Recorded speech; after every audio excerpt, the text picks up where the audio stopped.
할렐루야.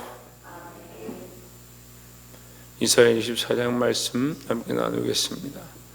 이사야 24장은 역전에 대한 말씀인데, 다시 말하면 하나님의 심판에 대한 얘기인데요, 심판에 대한 말씀이 역전에 대한 얘기다. 왜 역전에 대한 얘기냐? 세상의 나라를 세우고 세상의 영광을 얻으려고 했던 자들은 멸망하게 되고, 하나님 나라를 소망하고 이 땅에서 어렵고 힘들게 살아가던 자들은 평화와 영광을 얻게 된다. 이렇게 되는 것입니다. 그래서 그것이 역전이라는 거죠. 그래서 우리는 세상의 소망을 두고 세상을 쫓아가는 것이 아니고, 이 땅에서 좀 괴롭고 잠시 고통이 있을지라도 하나님을 소망하고 하나님의 말씀을 따라가야 될 줄 믿습니다.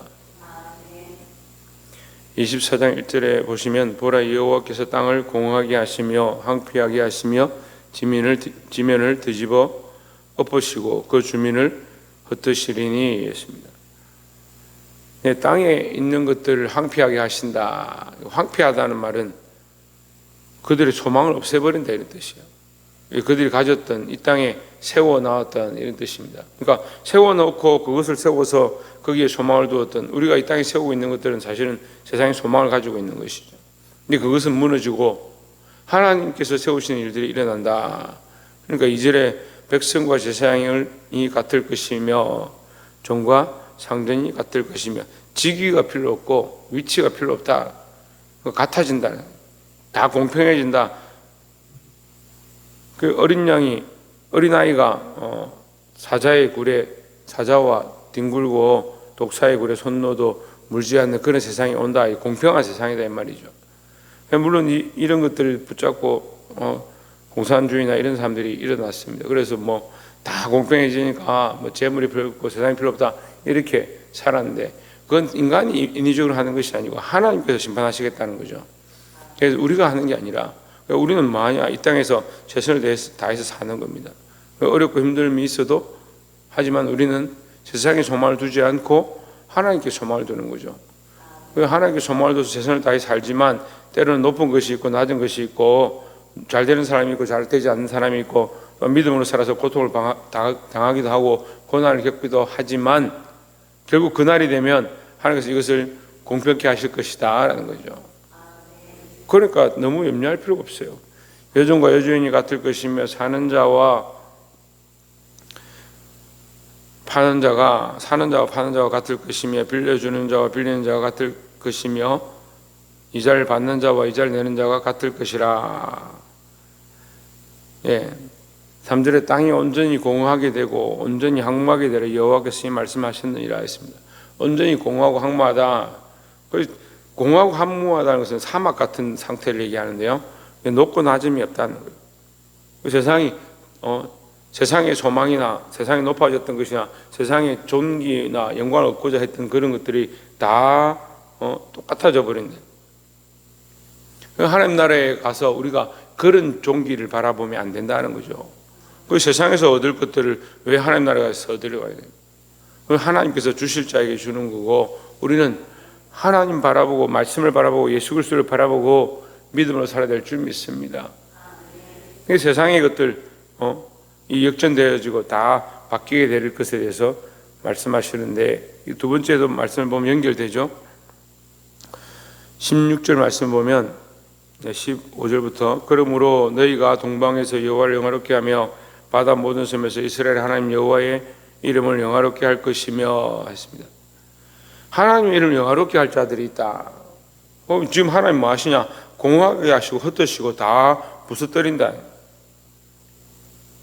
앞에서 하나 더 우리가 짚고 넘어가면 11절에 포도주가 없으므로 거리에서 부르짖으며 모든 즐거움이 사라졌으며 땅의 기쁨이 소멸되었도다 했습니다.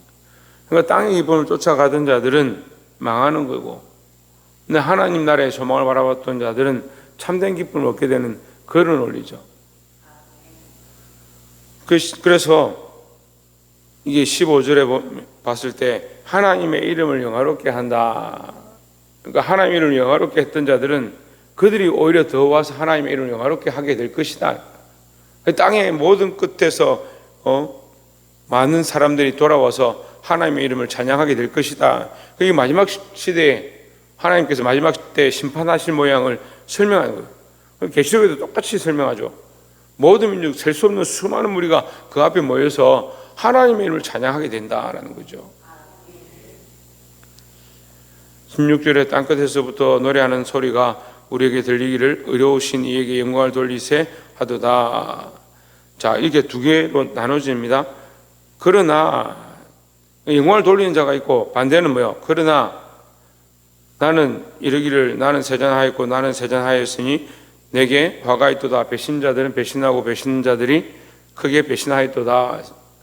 그러니까 하나님께 영광을 돌리는 사람이 있고 그 화가 임했다라고 나는 저주를 당했다. 나는 망했다. 이렇게 하는 사람이 있다는 거예요. 세상에 그러면 앞에서와 비교를 해보면 세상의 영광과 부귀와 존귀를 쫓아가던 세상에 세워가던 자들은 그것이 무너지면 소망이 없어졌다. 땅의 기쁨이 소멸되었다. 이렇게 땅의 즐거움들이 다 사라져버렸다. 이렇게 단식을 하겠죠. 그런데 세상 소망이 아니라 하나님 나라의 소망을 세워가던 자들은 하나님이 임하셔서 그 소망을 온전케 하시고 구원의 은혜를 회복케 하면 어떻게 되겠습니까? 하나님 감사합니다. 드디어 하나님께서 우리를 살려주시는군요. 우리를 구원해 주시는군요.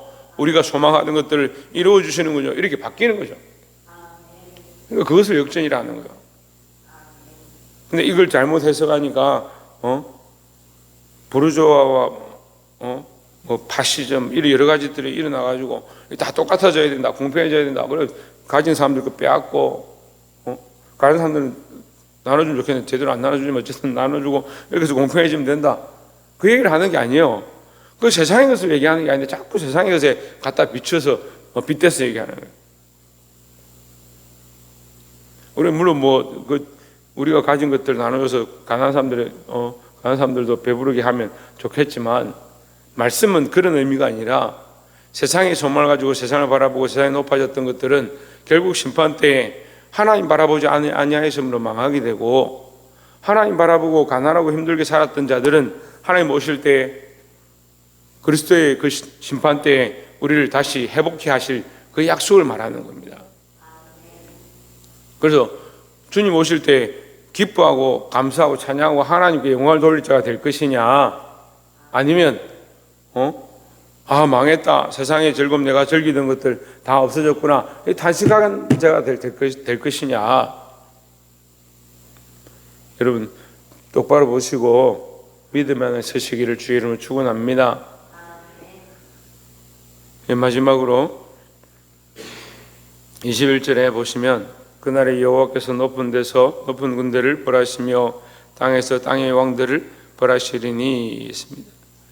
높은 데서 높은 군대를 벌하시며 이것이 원래의 원리인 거예요. 하나님이 높으시고 하나님이 가장 존귀하시지 세상의 군왕이나 세상의 군대가 높은 것이 아니다라는 거죠. 근데 우리의 관점들이 자꾸 거기 있는 거예요. 세상의 권세가 높은 것처럼 세상의 권력이 최고인 것처럼 그렇게 생각하죠. 근데 하나님께서 이제 그것을 다시 바르게 세우겠다. 하나님께서 높으시다.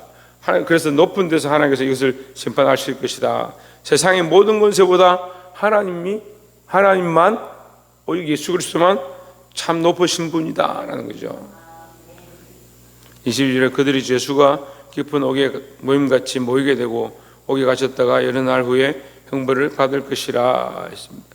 계시록 말씀하고 똑같죠? 네, 이렇게 심판의 때 반드시 심판받게 되고 그들이 높아졌던 것, 이 마귀를 얘기합니다. 마귀가 높아졌던 것, 하나님 되려고 했던 것, 결국 옥에 갇혔다가 결국 마지막 심판을 당하고 무지경에 떨어지게 된다.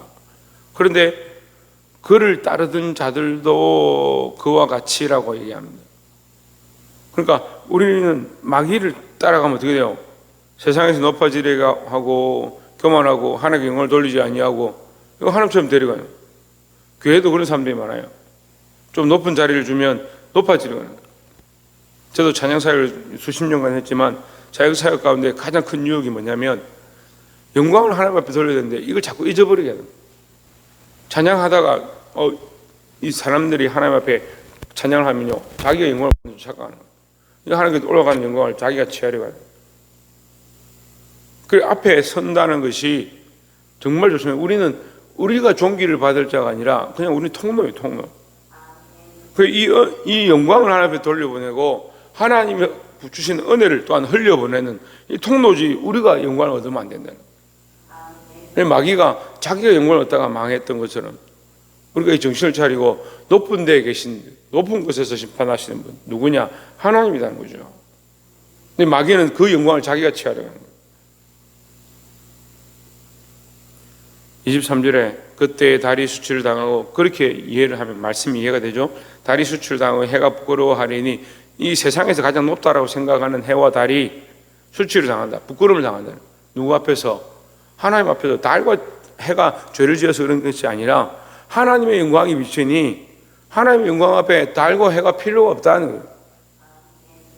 그 세상의 영광이 필요 없다. 세상이 높아지는 것 별로 중요하지 않다. 이는 만군의 여호와께서 시온산과 예루살렘에서 왕이 되시고 그 장로들 앞에서 영광을 나타낼 것임이라 했습니다. 그래서 말씀은 이게 좀 어려운데 신학적으로 이 연구를 해보면 어떻습니까? 이 말씀은 지금 이 상황에 이사야가 이스라엘 백성에게 경고하는 말씀인데, 그 말씀이 오늘날 우리에게 적용이 되어지고, 또한 마지막 때 하나님께서 그리스도께서 오셔서 이 땅에 심판하실 그 날에 일어날 일들을 투영하고 있는 거예요. 그러니까 말씀을 한 군데 이 시대에 이때 이것이다 이렇게 할 수 없어요. 그러니까 이 시대 이스라엘 백성, 그 타락한 백성들에게 경고하는 말씀이고, 타락해서 너희가 주인 되고 너희가 높아졌다, 그게 아니라 하나님 높으시고 하나님 높은 데 계신다, 그가 심판하실 것이다. 세상에 낙을 즐기고 세상의 즐거움 쫓아가던 거, 그것을 빼앗기게 될 것이다. 그러니 정신을 차리고 이 땅에서 낙과 즐거움이 없어도 하나님 나라의 소망을 가져라. 그렇게 하면 어떻게 해요? 하나님 심판하러 오실 때 망했다, 배반했다, 배신당했다, 슬프다 이렇게 할 것이 아니고 뭐가 되겠습니까? 하나님께서 회복해 하시고, 그러니까 하나님을 찬양하고 영화를 돌리게 되어 있다는 거죠. 근데 악한 것들은 어떻게 한다고요? 자기들이 영광을 취하다가 자기가 해와 달인 줄 알다가 하나님 오실 때 심판을 당하게 된다는 거예요. 여러분, 우리가 이 말씀의 원리를 똑바로 알고 온전한 하나님 나라를 소망하고 하나님께서 하실 일들을 바라보고 믿음으로 사시기를 주의 이름으로 축원합니다. 기도하겠습니다.